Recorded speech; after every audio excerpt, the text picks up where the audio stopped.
Воскресенье вербное в гости приходит, распускается верба, как символ весны. Посмотри за окном, расцветает природа, замирает душа сейчас от такой красоты.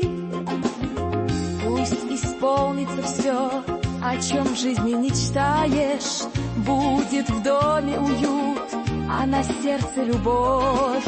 Много добрых вестей, пусть друзья будут рядом, пусть все самое лучшее происходит с тобой. Пусть здоровье и счастье ты получишь награду, и желаю успехов я тебе всей душой.